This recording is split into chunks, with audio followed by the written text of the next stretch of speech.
여러분 안녕하세요. 노치경제입니다. 오늘은 한화솔루션의 사업보고서 읽기를 해보도록 하겠습니다. 네, 첫 페이지 이제 사업보고서에 오면은 2019년 1월부터 2019년 12월 31일까지 총 1년의 기간 동안 한화솔루션의 기업에 대해서 이야기를 하는 거고, 공식 회사명은 한화솔루션 주식회사, 그리고 이구영 대표이사님 이름으로 발행을 한 거고, 서울특별시 중구 청계천로에 본사를 두고 있습니다. 네, 첫 번째 로마자 1번 회사의 개요 부분부터 보면 첫 번째 회사의 개요에서 연결 대상 종속회사 교황이라고 해서 이 사업보고서에서 연결 실체로 보는 기업들의 목록을 나열을 해놨습니다. 보면 뭐 그렇게 큰 회사는 별로 없고, 갤러리아 백화점을 하는 하나 갤러리아, 그 다음에 하나 큐셀이라고, 예전에 보면 다 큐셀 이렇게 돼 있잖아요. 이게 하나가 태양광 하는 법인이 큐셀이거든요. 그래서 태양광 관련된 그런 뭐 제품이나 뭐 부품들을 만드는 기업들이 큐셀이라는 이름을 달고 있다라는 정도로 알고 계시면 될 것 같습니다. 그리고 갤러리아가 자산 총액이 한 2조, 그 다음에 큐셀랜드 첨단 소재도 한 2.6조, 큐셀이라고 해서 여기 케이맨 아일랜드에 있는 지주회사인데요. 이것도 한 자산 규모 2.3조, 뭐 중국에도 1.3조, 뭐 이런 식으로 좀 태양광 관련된 법인들의 규모가 크고, 그 외에는 백화점이니까 뭐 백화점 건물을 가지고 있는 부동산 가치가 큰 이런 종속회사가 있다라고 알고 계시면 될 것 같습니다. 네, 그 다음에 회사의 법적 상업적 명칭은 하나솔루션 주식회사고, 영어로도 하나솔루션 코퍼레이션이라고 하고, 약자로 HSC라고도 표현한다라고 말을 하고 있고요. 설립일자는 1965년 8월에 설립된 한국화성공업을 전신으로 하고, 74년 4월에 한양화학지주를 설립해서 지금 74년 6월에 상장한 뒤로 계속 지금까지 이어져 오고 있다라고 말을 하고 있습니다. 회사 이름은 계속 바뀌긴 했는데, 최근에도 뭐 하나케미칼에서 솔루션으로 바뀌었잖아요. 여기 보면은 2020년 1월 2일부로 사명을 변경하였습니다. 원래는 하나케미칼이었거든요. 이렇게 이제 회사 이름은 계속 바뀌고 있지만, 어쨌든 1965년에 설립된 한국화성공업이라는 회사를 모태로 보고 있다라고 말을 하고 있습니다. 중소기업은 당연히 아니다라고도 말을 하고 있고요. 넘어가 보면 이제 주요 사업의 내용이라고 해서 이 회사가 과연 어떤 사업을 해서 돈을 버는가에 대해서도 설명을 하고 있습니다.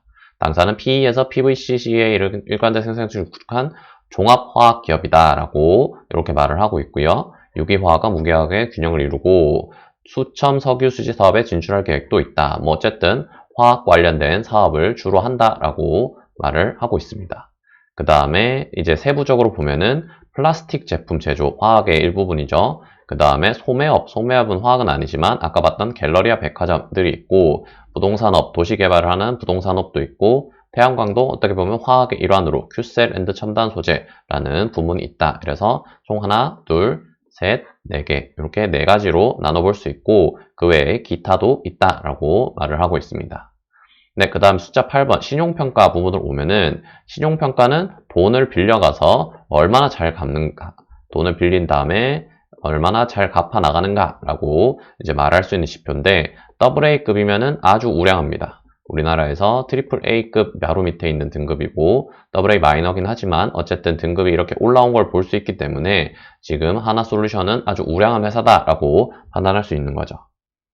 네, 넘어가서 이제 배당 관련된 이야기를 보면은, 배당금을 일단 보면 주당 한 200원 정도로 2017년에는 350원을 줬는데 18년, 19년에는 200원으로 꾸준히 유지를 하고 있고, 배당을 줄였던 이유는 당연히 돈을 못 벌었기 때문이겠죠. 2017년에는 총 8천억을 벌었는데 지금 18년에는 1,800억, 그리고 19년 심지어 마이너스를 기록했기 때문에 뭐 배당금 자체는 좀 줄인 상태고, 19년에 이제 여기 19년이거든요. 19년 실적이 더 안 좋기 때문에 배당을 늘리진 못하고 계속 유지만 한 상태다라고 말을 하고 있습니다. 그래서 현금 배당 수익률 같은 경우에는 우선주 기준으로는 한 2%대, 보통주 기준으로는 한 1% 초반 정도를 유지하고 있어서 그렇게 뭐 배당 매력이 있는 주식은 아니구나라는 것을 알 수 있습니다. 네, 그 다음 이제 로마자 2번 사업의 내용 부분에 왔습니다. 사업의 내용에서는 이 회사가 구체적으로 어떤 사업을 하는가에 대해서 설명하는 단락인데요. 읽어보도록 하겠습니다. 당사와 종속기업은 연결시설 사업 부문별로 분류해서 원료 부문이라는 게 첫 번째 있고, 그 다음에 가공 부문, 그 다음에 태양광 부문, 기타 부문 이렇게 나눌 수 있다. 네 가지로 나눌 수 있다라고 설명을 하고 있습니다. 그래서 원료, 가공, 유통, 태양광, 그 다음에 나머지 묶은 기타 등등 해서 이렇게 네 가지로 다섯 가지로 묶을 수 있고, 보면은 매출 부분이 가장 큰 게 태양광 부문이에요. 태양광 쪽이 6조가 넘는 매출을 올렸고, 그 다음 부분은 이제 원료 부문으로 한 4조 정도의 매출을 올린 상태고, 영업이익도 태양광이 가장 크고, 그 다음 원료가 가장 큰 거, 두 번째로 큰 거를 알 수 있습니다. 뭐 이제 이게 2019년 기준인 거고, 2018년 같은 경우에는 태양광이 영업 적자기는 했거든요. 이렇게 많이 회복을 해서 뭐 매출 규모 면에서나 영업이익 규모 면에서나 가장 중요한 사업 부문으로 자리매김을 했고, 그다음에 원료 부문은 이때는 이제 매출은 1등이었는데 지금 2등으로 밀려나고 매출 자체도 약간 줄어든 그런 모습을 보여주고 있고, 수익성 역시 조금 악화된 모습을 보여주고 있습니다. 네, 그 다음에 사업 부문별 현황해서 이제 원료 부문과 태양광 부문이 중요하다 했으니까 제가 원료 부문을 먼저 설명을 해보도록 하겠습니다. 여기는 이제 석유화학 산업과 관련된 내용인 거고, 기초 소재 산업이다. 뭐 석유화학, 플라스틱, 합성수지 이런 걸로 대부분의 플라스틱 소재들을 만들기 때문에 플라스틱 소재를 만드는 기초 소재 산업이다라고 말을 하고 있고, 플라스틱은 이제 원료비가 석유에서 추출물인 납사와 에틸렌이기 때문에 유가 변동에 매우 민감하다. 뭐 석유 추출물이니까 당연히 민감하겠죠. 유가 자체가 경기 순환형 경기 순환에 따라서 유가 변동이 크게 출렁출렁하기 때문에 역시 경기 순환형 산업인 거고, 뭐 구체적으로는 PE, PVC, CA, TDI 같은 다 화학 제품 이름입니다. 뭐 PE는 폴리에틸렌, PVC는 뭐 폴리비닐 클로인가 뭐 이런 이름이고, 어쨌든 다 화학 제품의 약어들인 거고, 폴리실리콘도 생산한다라고 하는데 요거는 조금 지금 상태가 안 좋아서 현재로서는 좀 미미한 상황인 걸로 제가 알고 있어요. 네, 그 다음에 이제 시장 점유율 부분도 있는데요. 시장 점유율에서 이게 국내 시장이라서 큰 의미는 없습니다. 왜냐면은 국내에서는 대부분 기업들이 다 거의 독과점화가 되어 있어서 화학 제품들이 수많은 종류의 화학 제품들이 있잖아요. 이거 말고도 뭐 PE 말고도 PP도 있고 PPE도 있고 굉장히 많은 제품들이 있는데, 그 제품들 중에서 회사마다 몇 가지씩을 가져가서 거의 나눠 먹기를 하고 있는 상태거든요. 국내 시장에서는. 그래서 보면은 대부분 거의 뭐 절반 가까이를 점유하고 있는 걸 볼 수 있습니다. LDP, PVC, 가성소다, TDI 모두 한 50% 내외의 아주 점유율을 보여주고 있는 사실상 제품별 독점이다라고 이해하시면 될 것 같아요. 네, 그 다음에 태양광 부문, 아까 원료 부분 다음으로 컸던 부분, 이제 19년 기준으로는 매출이 가장 큰 사업 부문인 태양광 부문을 읽어보면은 신재생 에너지원의 필요성이 증대되고 있기 때문에 좋을 것이다 라고 말을 하고 있는 거겠죠. 태양광이니까 태양전지와 모듈에 대한 수요가 확대되고 있다. 그 다음에 성장성 부분을 보면은 2020년부터 2022년까지 연평균 5%대 정도로 견고한 성장세, 그렇게 막 급격한 성장은 아니지만 그래도 꾸준히 5%대 성장을 할 것으로 예상이 되고, 글로벌 에너지 믹스 중에서는 22%를 차지해서 2050년까지 아주 주요한 발전원이 될 것으로 예상이 된다라고도 말을 하고 있습니다. 그다음 경기 변동의 특성 부분을 보면은 글로벌 금융 환경과 매우 밀접한 관계가 있다라고 말을 하고 있는데, 발전인데 왜 금융 환경과 밀접하냐면은 이게 태양광이 아직까지는 그렇게 그 채산성이라고 해야 될까요? 어쨌든 원가 대비 지금 전기를 생산하는 양이 그렇게 높지가 않습니다. 그래서 정부 보조금이 없으면은 생산을 할 수가 없어요. 정부 보조금에 그래서 의존하는 게 굉장히 심하기 때문에, 보조금 의존이 심하기 때문에 정책 영향을 많이 받습니다. 뭐 태양광의 원료인 폴리실리콘의 그런 가격 변동이나 아니면은 대체재인 유가의 연동이나 석탄가의 연동, 이런 거에 영향을 받는 게 아니라 정부 정책이 보조금을 얼마나 퍼주고 있느냐에 굉장히 달려있기 때문에 이 태양광 산업이 아직까지는 그런 실물 경기보다는 글로벌 금융 환경과 밀접한 연관이 있다라고 하나솔루션에서는 보고 있는 거죠. 네, 넘어가 보면 이제 주요 제품 및 서비스에 대해서도 말을 하고 있는데요. 원료 부분, 가공 부분, 유통 부분, 태양광 부분 이렇게 네 가지로 나눠서 보면은 뭐 품목이 아까 봤던 LDP, 가성소다, PVC 말고도 뭐 PE 이런 것도 있었죠. 그 외에 이제 가공에서는 자동차 부품, 태양광 소재 등의 제품을 만들고 있고, 유통 부분에는 백화점이니까 뭐 의류 잡화, 식음료, 그다음에 백화점에서 뭐 가게들 임대를 주는 그런 것도 있을 거고요. 태양광에선 태양광 셀, 태양광 모듈 이런 거를 만든다라고 말을 하고 있고, 매출은 역시 이제 지금 19년 기준으로는 태양광이 가장 높지만 이렇게 된 것도 사실 얼마 되지 않았고 원래 여기 원료 부분이 매출이 가장 높았다라고 이해하시면 될 것 같습니다. 어쨌든 총 매출 규모는 9조 원 내외로 계속 이렇게 유지를 하고 있는 모습도 보여주고 있네요. 네, 그 다음 이제 생산 설비. 이 회사가 이제 기본적으로 화학 회사이기 때문에 제조업이잖아요. 화학 제조업이기 때문에 생산 설비가 얼마나 되고 가동률이 얼마나 되는가에 대해서도 설명을 하고 있습니다. 보면은 뭐 생산 실적, 생산 능력 거의 뭐 오버캐파로 생산을 하고 있고 아주 풀가동하고 있는 모습을 보여주고 있습니다. 그래서 평균 가동률이 거의 100%에 가깝게 유지가 되고 있고 하나큐셀 같은 경우에는 산업용 소재인데 요거는 뭐 미래의 성장성을 예상해서 좀 캐파를 많이 늘려뒀고 아직까지는 가동률 100%를 채우지 못한 상황이 아닌가 생각이 들고 있습니다. 네, 그 다음에 이제 수출기업의 매출 실적이라고 해서 주요 수출과 내수 비중을 나타내고 있는데요. 보면은 원료 부문은 거의 비슷비슷한데 수출 부분이 조금 더 높은 모습을 보여주고 있고 가공 부문은 내수 부문이 거의 다 주를 차지하고 있고 유통 부문은 거의 뭐 100% 내수네요. 여기는 백화점이니까 해외에는 백화점이나 뭐 그런 게 없나 봅니다. 하나 같은 경우에. 그리고 태양광 같은 경우에는 애초에 해외에서 생산을 하는 경우가 많기 때문에 지금 뭐 여기에는 집계가 안 된 것 같아요. 네. 넘어가 보면 연구개발 활동이라고 해서 제조업에서 R&D에 얼마나 투자하고 있는가에 대해서도 말을 하고 있는데요. 매출액 대비 한 1.5%, 1.3%, 1.4%로 뭐 꾸준히 유지하고 있는 거고 비용도 뭐 한 5조 원 내외. 아까 보면은 매출이 9조 원 내외였잖아요. 그래서 5조가 아니구나. 530억 정도, 510억, 530억 정도로 뭐 매출이 꾸준하고 연구개발 비용도 꾸준하고 해서 역시 비중도 꾸준한 모습을 보여주고 있습니다. 네, 이제 넘어와서 로마자 3번 재무에 관한 사항 부분에 왔습니다. 여기서 이제 요약 재무 정보라고 해서 숫자들이 쭈루룩 많이 나오는데 이제 제가 억 원 단위로 편집을 해서 가져와 봤습니다. 보면은 자산 총계는 13조 6천억에서 15조 2천억, 15조 6천억으로 2019년까지 꾸준히 이렇게 증가하는 모습을 보여주고 있고 대신에 부채도 계속 꾸준히 증가하는 모습을 보여주고 있습니다. 7조 4천억, 9조 8천억 그렇고 자본은 오히려 조금 약간 증가했다가 오히려 감소하는 모습을 보여주고 있는데 이렇게 된 이유는 여기 보시면 당기순 손실을 냈기 때문이거든요. 여기 보면은 마이너스 2,400억 규모의 엄청난 당기순 손실을 냈습니다. 보면 매출은 꾸준히 9조 규모고 오히려 늘었죠. 여기서 이렇게 늘었는데 당기순 이익은 이렇게 확 줄어버렸어요. 근데 이상한 게 영업이익은 오히려 뭐 18년, 19년에는 큰 변화가 없이 오히려 늘었거든요. 물론 17년 대비해서는 많이 줄어있는 반토막 나 있는 상태긴 한데 지금 영업이익이 꾸준했는데도 18년 대비 19년에 당기순이 굉장히 안 좋은 걸 보면은 분명히 뭔가 일시적인 비용이 있었을 것이다 라고 추측해 볼 수가 있어요. 그래서 이 비용이 뭔지 한번 찾아보도록 하겠습니다.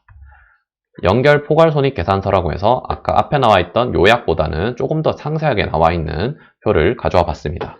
보면 매출 꾸준히 유지되고 있고 영업이익도 18년, 19년은 오히려 늘었는데 보면은 영업외 손익이라고 해서 영업외 손익이 지금 엄청 마이너스가 크게 났거든요. 여기 어디서 났는지를 한번 보겠습니다. 보면은 기타 비용 부분이 지금 마이너스 2천억 정도로 지금 차이가 많이 나고 있고 그 다음에 관계기업 등에 대한 지분법 손익 이 부분에서도 한 2천억 정도가 줄어서 요거 두 개 합쳐서 총 마이너스 4천억 정도가 된 것 같습니다. 마이너스 4천억 정도.